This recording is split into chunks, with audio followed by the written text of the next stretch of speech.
Hello, ladies and gentlemen, and welcome to this Manifesting Lab member webinar on the subject of the power clean, a subject voted for by you, even though you don't know what it is you voted for, but somehow you voted for it. So let me jump straight in here and tell you basically what's in this webinar. So the first thing that is in this webinar is a live, unrehearsed demonstration of the most powerful, systematic, deliberate manifesting tool that exists. Not only that, will ever exist. And that's no exaggeration. In fact, if I'm being absolutely honest about my opinion about this tool, I'd say this is an understatement. I do not know how people live their lives without this tool. It's a mystery to me.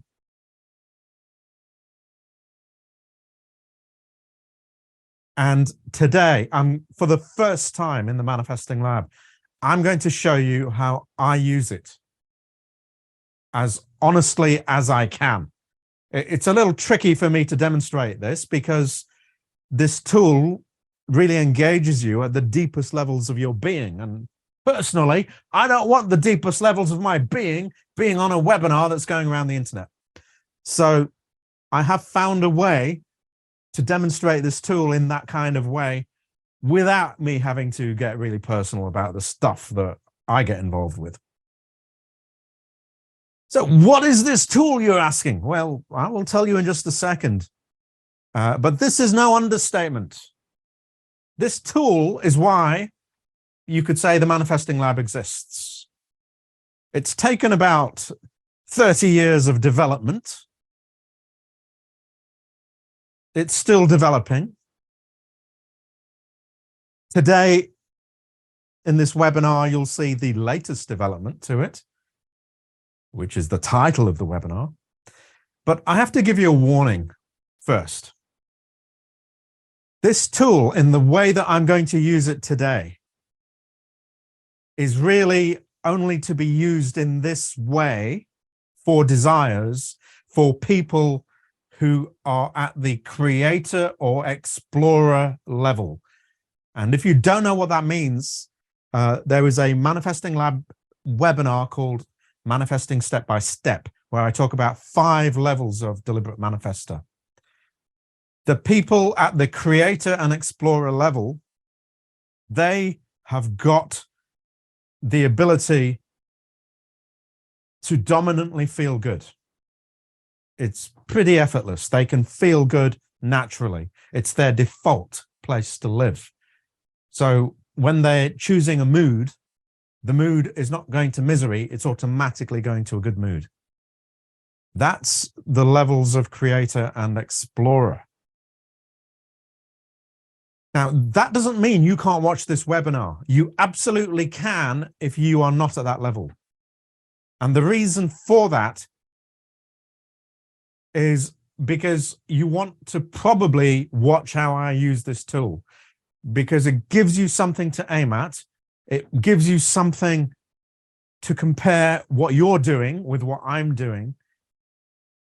And it might even inspire you, because this tool gets me into states of emotional alignment that go way, way beyond what is achievable by any substance you could take or any artificial approach.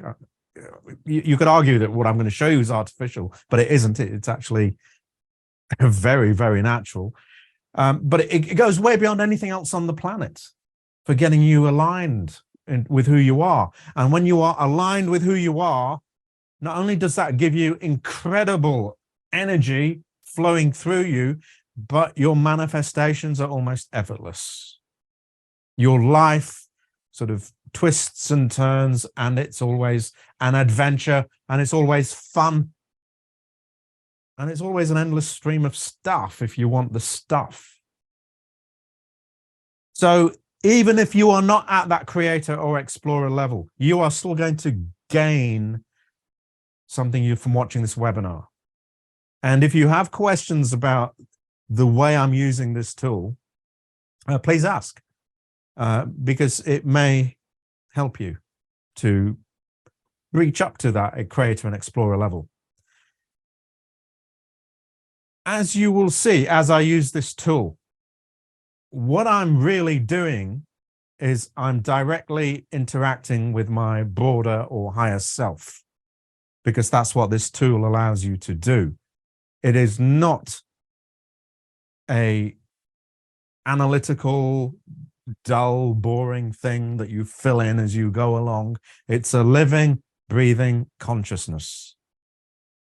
This tool, as any Manifesting Lab member should know by now, it is the tool that I rant and rave about, and I've done so for years, and it's called the Virtual Vortex. Now, let me tell you something about this Virtual Vortex, because it can be a little mystifying at first. It can seem like, what is the point of this thing? What will it do for me that I can't already do? So let me give you an analogy that will let your logical, complaining mind give you something to relate to. Think about somebody living in some country where you have to go and maybe walk for half a day to get some drinking water, and maybe to get your shopping, you have to go and walk for half a day down to the shops, and then you walk back again. So it's some country where there's not much in the way of transport. But, you know, you can get by. You can set off every morning, go and get the water for the family, stick it on your head as you're walking, and bring back the water for the family, and the family can have a glass of water in the evenings, and then you can do that again the next day. And similarly, if you wish to go and get some vegetables from the market, you can spend half a day walking down to wherever the market is, fill up your balancing shoulder thing with whatever vegetables you've got, and you come back and then you cook them at home. And there are people that live this way still. This is not terribly unusual for some countries, but you can get along. You can live that way. And if you've got all day to take a walk down to wherever and come back again, then it's fine. The downside, of course, is that you have to do that walk every day. And you'll have to walk through the wind, the snow, the rain, the unbearable heat. But you can survive. Not the end of the world. But then let's assume that you're doing that, and then one day someone appears with this thing.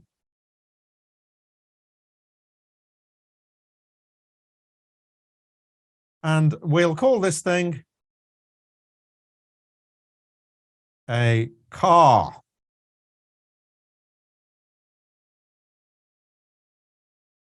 So not necessarily the car on the screen there, but the concept of the car.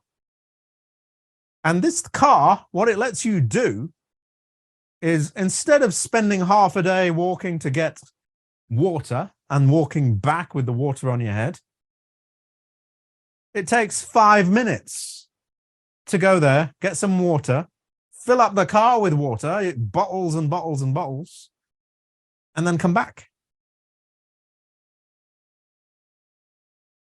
And then you can take this same car and you can drive to the market where all the vegetables are.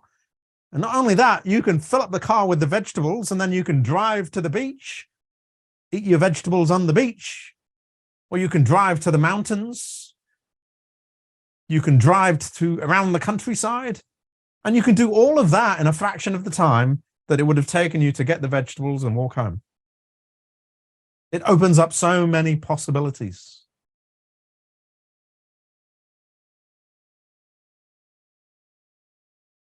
And here's the funny thing. Once you know that a thing called a car exists, why would you ever walk when you don't need to walk? You would just use the car. And that's kind of how it is with the virtual vortex. Once you have used the virtual vortex in the way that it's supposed to be used, you would never want to spend half a day walking to get some water. You would want to explore. You would go around the world in your car. Things you cannot do when you can only go at walking speed. But the problem with a car is this, and it's a significant problem. You have to do this. You have to learn to drive. And obviously you need to buy a car, but that's a secondary issue for the purposes of this analogy. You need to learn to drive. So whereas walking, anyone can do, learning to drive takes time and effort. But once you learn to drive, a different world opens up. It's not the world of being able to walk a few miles and then coming home. It's the world of I can go anywhere. And in those places, I can do anything, and then I can come home again. Learning to drive has so many upsides to it that once you learn to drive, you would never want to just waste your time walking unless you got pleasure from walking.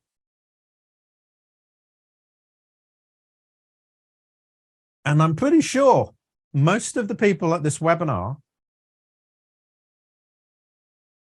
have at some stage invested all that time and effort in learning to drive, because it is not natural to learn to drive.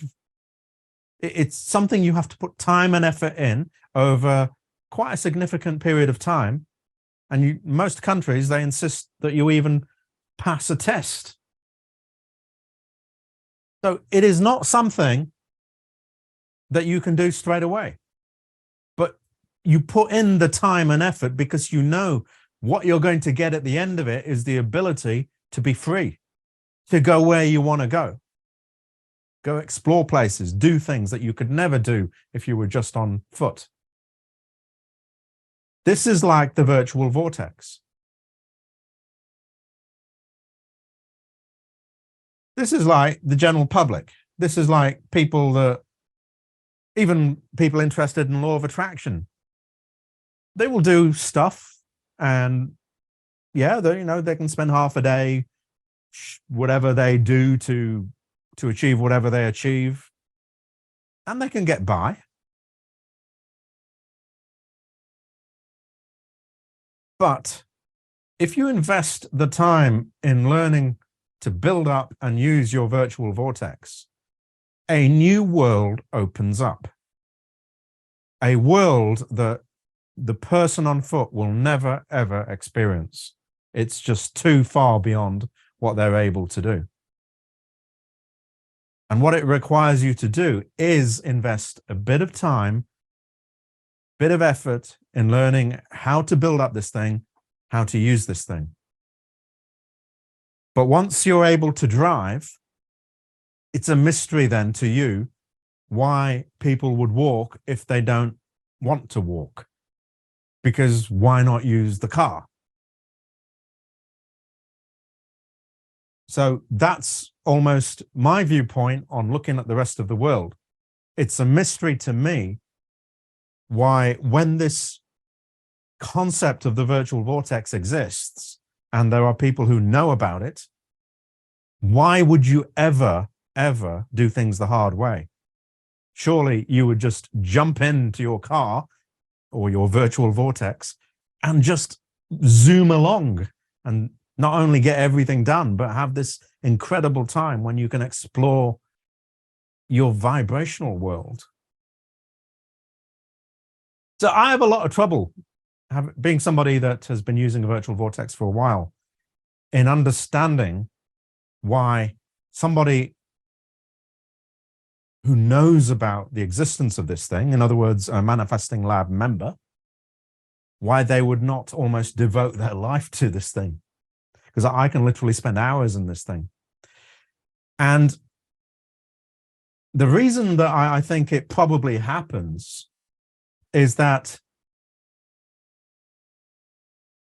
in the same way that if you have a car, like the car on the screen, but you drive at walking speed, then somebody who's walking says, why would I need to spend all the time and effort in learning to drive that car?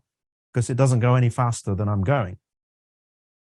So what I'm going to show you today is how to drive this car at the speed it's supposed to be driven at. And that is not something I've done in the Manifesting Lab before. I have thought about doing it for years, but there just hasn't been an opportunity until now. I have put up a suggestion on many months for this subject to be voted for, the idea of me demonstrating this, but it never gets voted in. So I've now forced it upon you. And you may be quite surprised at the speed at which I drive. And that's what I'm going to show you today, how to drive a car, the virtual vortex, at the speed at which I drive. And hopefully once you've seen this, you'll never want to walk again unless you want to. Now, as part of this demonstration today, I am also introducing a thing called the power clean process.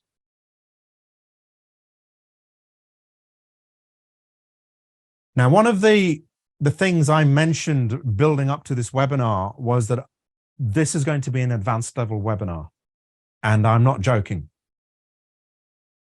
The people who are at the apprentice level or below,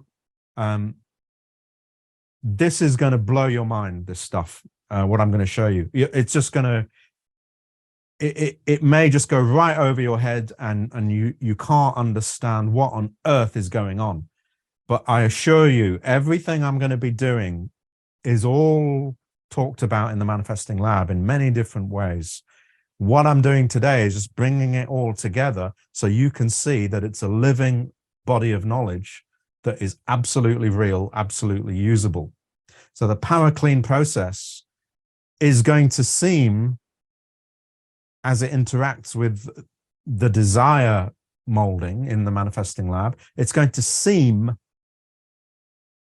like, I can't understand why he's doing this. I can't understand what's going on. Don't worry about that. Just take in the flow of the virtual vortex demonstration. And at some point in the future, as you start to get more and more of an understanding of how the Manifesting Lab principles all tie together, you will see the value of the power clean process.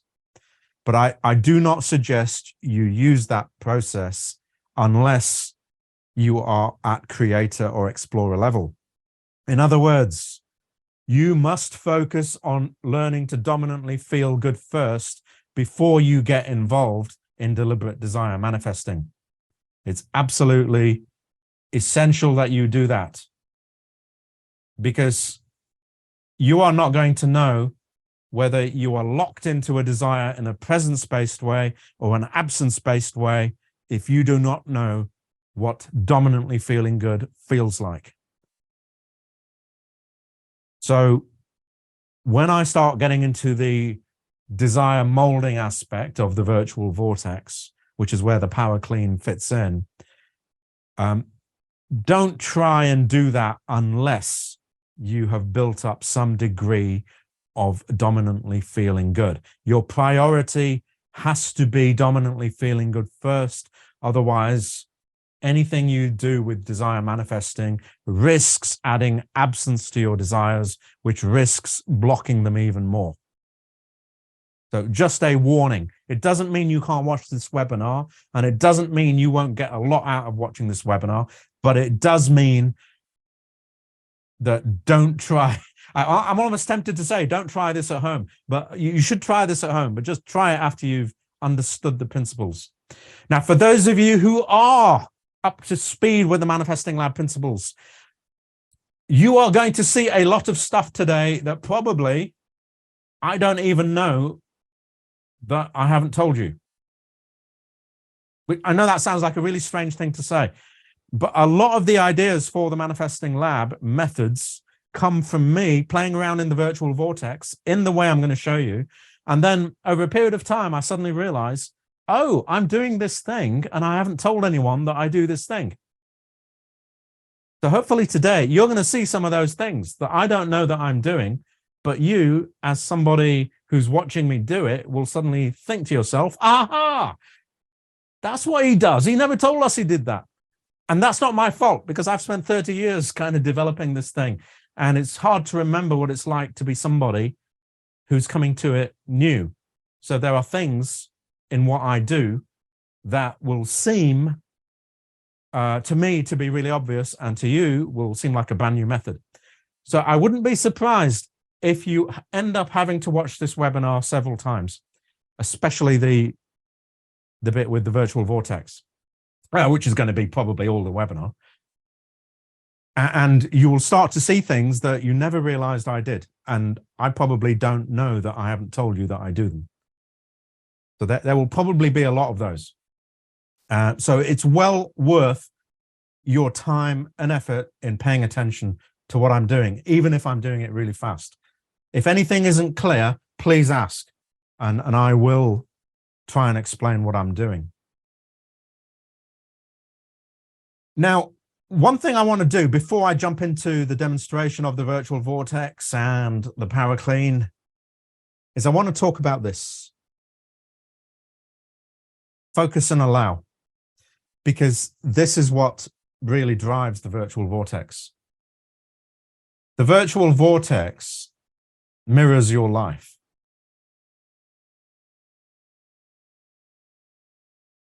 So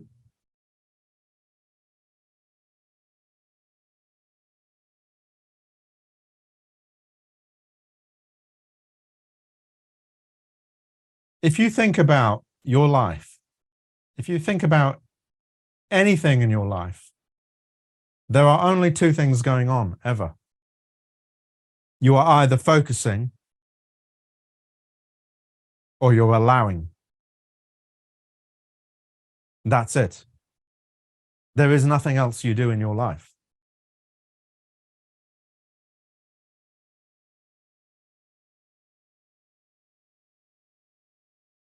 There is never an exception to this. And very deliberately, very deliberately, right from the very start of the virtual vortex concept, which was probably 30 years ago or so, it was designed in this way to mirror your life. You'll find everything in the virtual vortex fits into these two categories: focus or allow. So on the allow side, we have things like grid work. We have things like boosted grid work. We have things like vibrational world exploration. Probably a load of others that I can't think of right now, but you will probably see me using them. And on the focusing side, we have things like what and why statements. So what do I want? Why do I want it? Also known as desires. We have things like clearing because sometimes we're focusing on stuff, and in focusing it's painful, so we clear stuff up. But you will see that is your life. What happens is, as you live your life, you have desires, and then you find excuses to allow those desires to manifest. Now, a lot of people in the world use their excuse as hard action, and then that causes desires to manifest. But in the manifesting lab, we do things much more elegantly than that. So we get into alignment on the desires. So this is the allowing bit.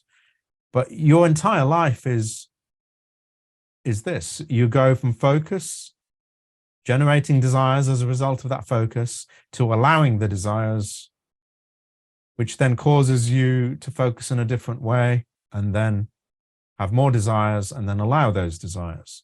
It is an endless loop. This loop is called life. So right at the very, very start of the virtual vortex idea, I wanted to emulate this loop. Now, when you join the manifesting lab, I don't really tell you about this side of things. I tell you about this side, the allowing side. So we talk about learning to dominantly feel good. And I've been ranting and raving even in this webinar about that.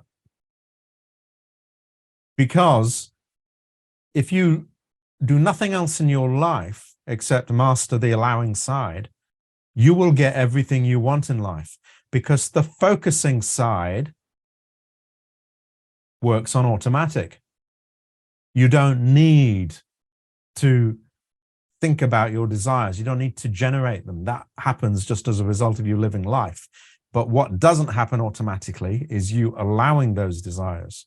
So by dominantly feeling good, you will get your desires. The thing is, though, even though focusing is automatic, you don't really feel satisfied or fulfilled in your life unless you get involved in the focusing side.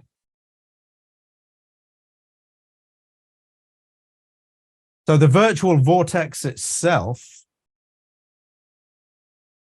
actually does encompass both sides. It does encompass the focusing aspect of life and the allowing aspect.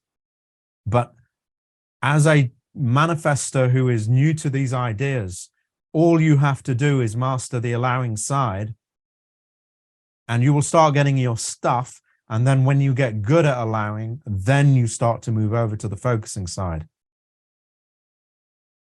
Now, I mentioned the power clean earlier, and the power clean fits in here.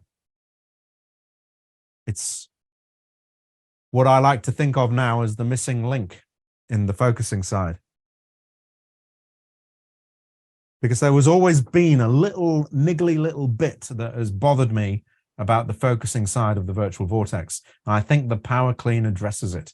And I've been testing this out for weeks now, and it is dynamite stuff. It really, really works well. But as I said, if you are apprentice level or lower, focus on the allowing side. Keep dominantly feeling good.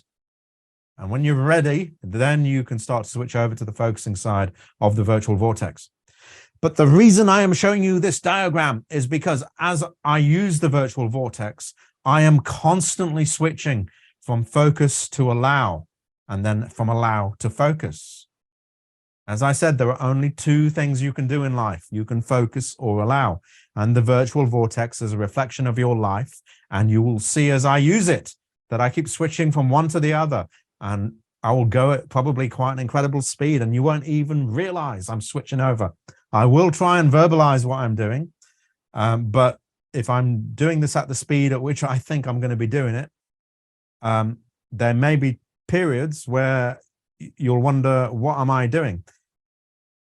And what I am actually doing is switching between the two. When focusing starts to become a little resistant, I will jump to allowing. When allowing starts to get a little boring, I jump to focusing. When focusing gets resistant, I jump to allowing. When allowing gets boring, I jump to focusing. Just by jumping this backwards between focus and allow, you can stay in the virtual vortex pretty much the entire day, reaching levels of alignment that probably virtually no other human being on the planet can reach. And you can do this every single day. And with those levels of alignment, the life that manifests around you is staggering. And you will see this for yourself. Now, you don't need to spend all day doing this. I spend all day on this because it's fun.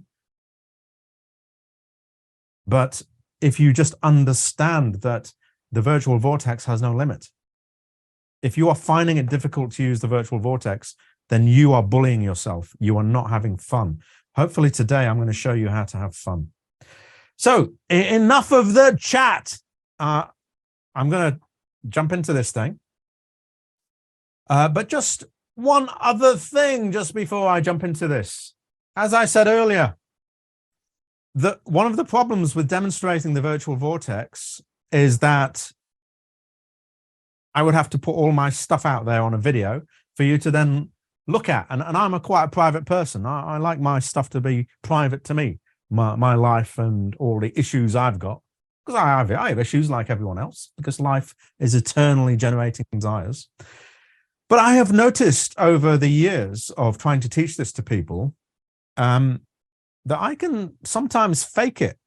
I can pretend to be another person, and the virtual vortex that kind of gets generated is actually still quite valid. And so what I'm going to do today, for the first time ever in the Manifesting Lab, I'm going to do a complete demonstration of me using the virtual vortex. But I'm able to do it because I'm going to assume a persona. I'm going to assume I'm somebody else. And then from putting myself in the shoes of that person, I'm going to try and use the virtual vortex as that person would use it. And so I've been thinking for days, what kind of person could I adopt that perhaps you have heard of, or hopefully you might be able to relate to, and you as the viewer might be able to have some input on. So I was thinking I would choose somebody from a TV show. Now, I am not a great watcher of TV, but I have seen shows over the years from time to time. And one of the shows I saw was this one called The Office. Now, to at least reassure me that I haven't completely misjudged everybody, please type yes into the chat box if you have ever seen this show, whether it's the UK version or the American version or any other version.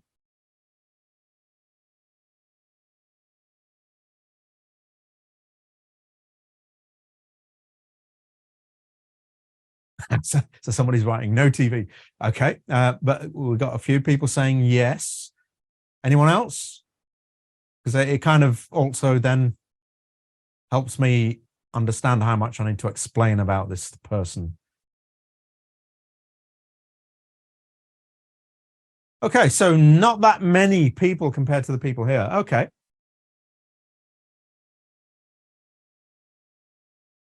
Right, okay. So you people don't watch much TV. I admit I don't, but I did watch this for a few series of it, and it was really quite well done. Perhaps this is the American version. Not as funny as the UK version. If you ever get to watch one, you'll watch the UK version. It's hilarious. But the American version is very good as well. Now, this is the guy. So I'm going to have to explain this a little bit, because obviously nobody, apart from a few of you, seems to know what this series is about. This is a guy called Jim, and he works in an office. And the premise of this comedy show is that it is pretty much a generic office. And it's quite easy for most people in today's world to relate to an office, because most people at some point in their lives will have worked in some kind of office. They will know what the office atmosphere is like. So an office is a very strange place, because you go in there and there's a bunch of people who you really want to have nothing much to do with. but they're there because they're performing a role in the office. And you kind of get forced into this group of office people. And over days of you being there, you have to relate to them, even though probably if you walked down the street and they said hello, you would never want to speak to them. So offices are very artificial environments where people are put together. And then what happens is when someone stays in an office for some period of time, maybe months or years, they start to develop relationships with people in the office. So whether that is people who they like or dislike. And that's what this show is about. It was quite cleverly written, the original version, and then the US version kind of took it a little further. And the idea was that we got this guy called Jim, who's representative of the audience viewing. This is the perspective of the writers. He's representative of the audience. He's a normal person. He goes into the office and he's sitting there doing his job, and he sees all these zany characters around him who are just oddballs. But that's the way it is in offices. If you've ever worked in them, you have in the office strange people. You would never normally associate with them, but they're there, and you have to put up with them because they're part of the office that you're sitting in. So this entire series is all the cringy interactions between Jim and a few others, Jim and his boss, and all that sort of stuff that goes on in an office. So I thought there would be people who knew more about this. Obviously, not that many. But those of you who do, what I'm going to do is assume the character of Jim, and that will then help me think of desires that I'm going to put in my virtual vortex. It will help me think of positive aspects, touchstones, all that sort of thing. And those of you who have seen this show and you know who this character is, as we go along in this webinar, please list out desires that you think Jim might have and touchstones, virtual realities. It will just help me get more into the feeling of it, and it will just be a better demonstration. So let us move on. So I shall be adopting the character of Jim. And no, I don't work in an office, but I'm trying to put myself into this character and give you a feeling of what a real virtual vortex is like. So what I'm going to do now is, for the first time ever in a Manifesting Lab webinar, I'm going to sit down. So excuse me while I rearrange my setup so I can sit down, because I cannot do vibrational work standing up, but I also cannot do webinars sitting down. So it creates this conflict. So just give me a moment while I rearrange a few things.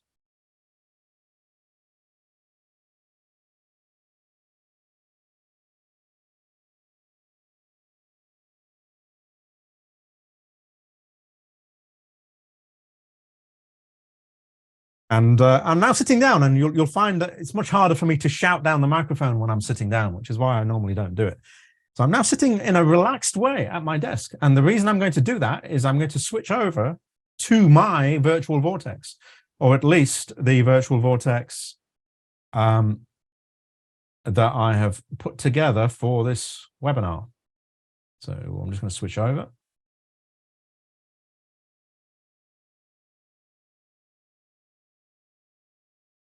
Right, so hopefully everyone can see that. So, strange sitting down. Right, so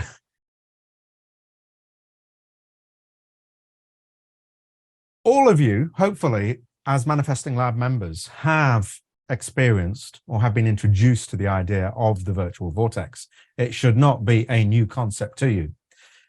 But there are different ways of implementing it.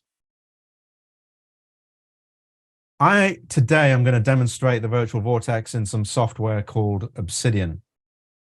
So this is this up here.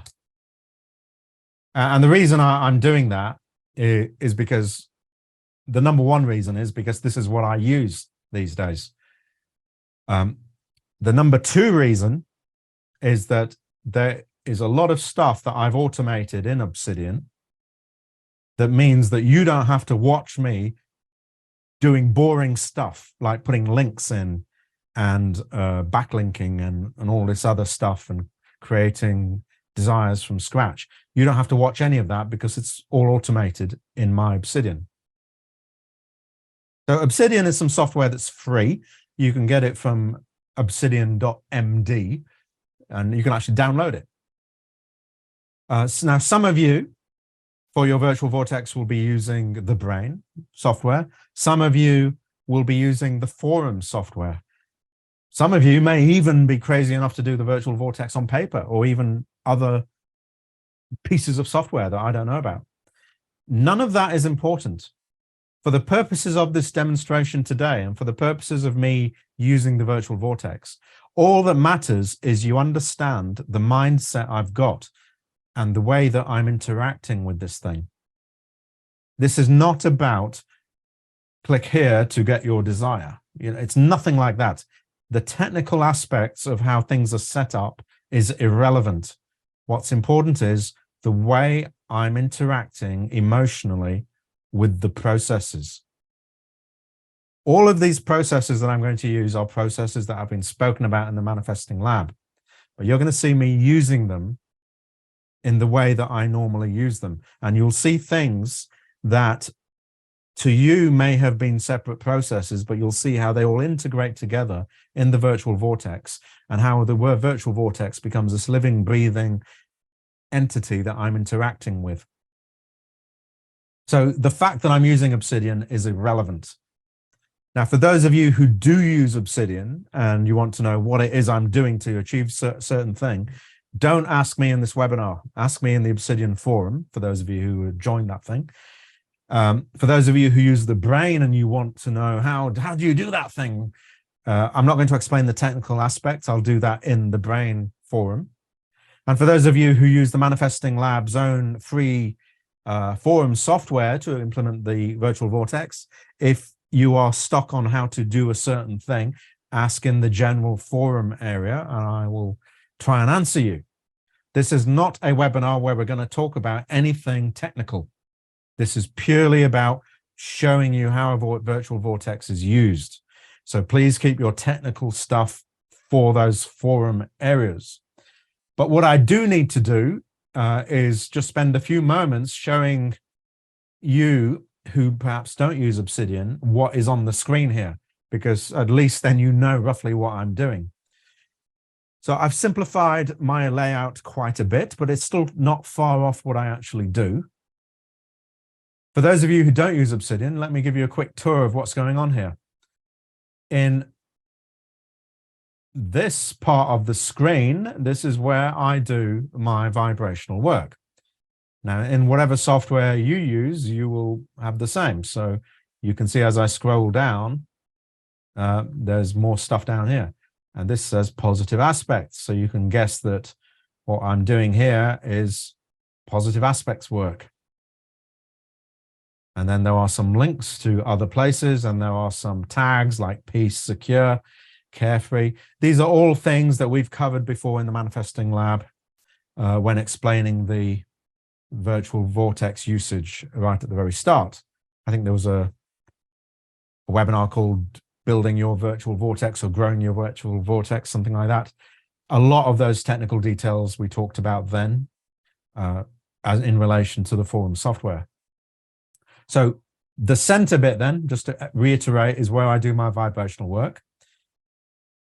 The bit down here, so I'll just highlight. This bit here is nothing more than a list of what I've just been looking at recently. So at the moment, I'm on Time to Reflect, which is the title of this vibrational work. If I click on, for example, here, my city, you can see now my city pops to the top of this list. If I click on my cat, you can see my cat pops to the top of the list, but my city is then second, Time to Reflect is third. This side is nothing more than just a list of recent files. That's all.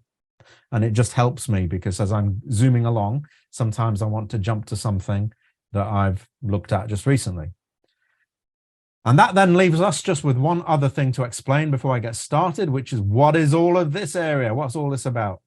Well, in this area, I search for stuff. So let's say I want to search for emotions that make me feel secure. I can just click on a search like that, and then I see everything that's related to secure. If I want to search for, say, desires, I can click on that, and then it lists all the desires. So this is nothing more on this side than just the stuff I'm going to play with.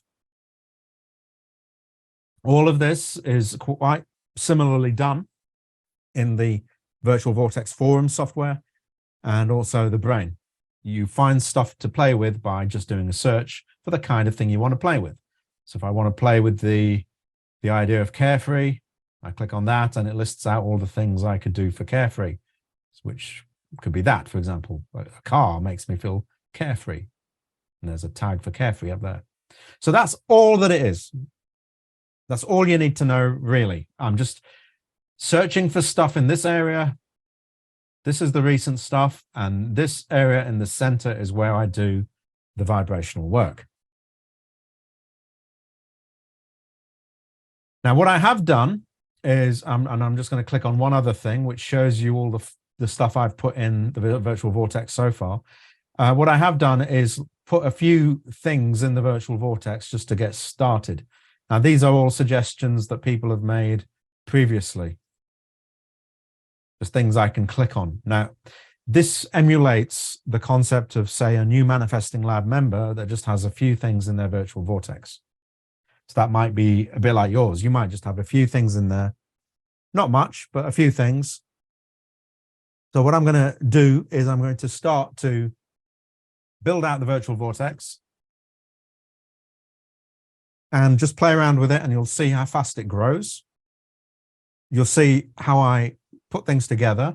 And then when it comes to a need to use the power clean, we will use the power clean, and I will explain it there and then.